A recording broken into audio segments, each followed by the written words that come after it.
ప్రియమైన దేవుని బిడ్డలారా, యోహాను సువార్త 6వ అధ్యాయం 1 నుండి 14 వచనాలలో వ్రాయబడిన మాట.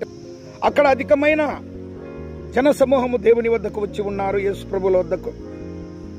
వారందరూ అనేక దినముల నుండి దైవ వాక్యాన్ని వినుచు ఉన్నారు.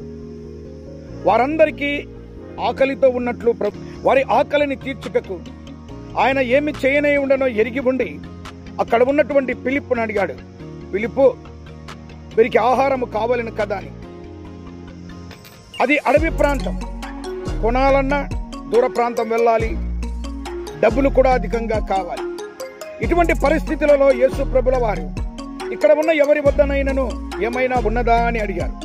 అప్పుడు ఒక చిన్న బాలుడు 5 రొట్టెలు 2 చేపలను ప్రభువు వద్దకు వచ్చి అప్పగించాడు.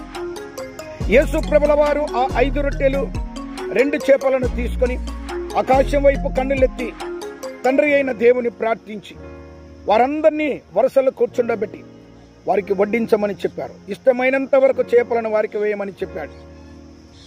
వారందరూ సంతృప్తిగా భుజించారు. వారు భుజించిన తర్వాత 12 గంపలు మిగిలాయి. ఇచ్చినది 5 రొట్టెలు 2 చేపలు, మిగిలినది 12 గంపలు. అయితే ఇక్కడ దేవుడు మనందరితో మాట్లాడినది లేక తెలుపునది ఏంటనగా, సమస్య ఏంటో ముందుగానే ప్రభువు మనకు తెలుపుతాడు.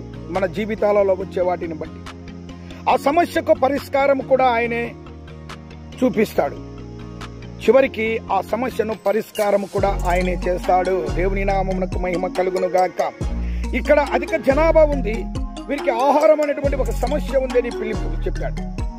తర్వాత ఆ సమస్య పరిష్కారం కోసము మీ వద్ద ఎవరి వద్ద ఏమైనా ఉన్నవా అని అడిగాడు.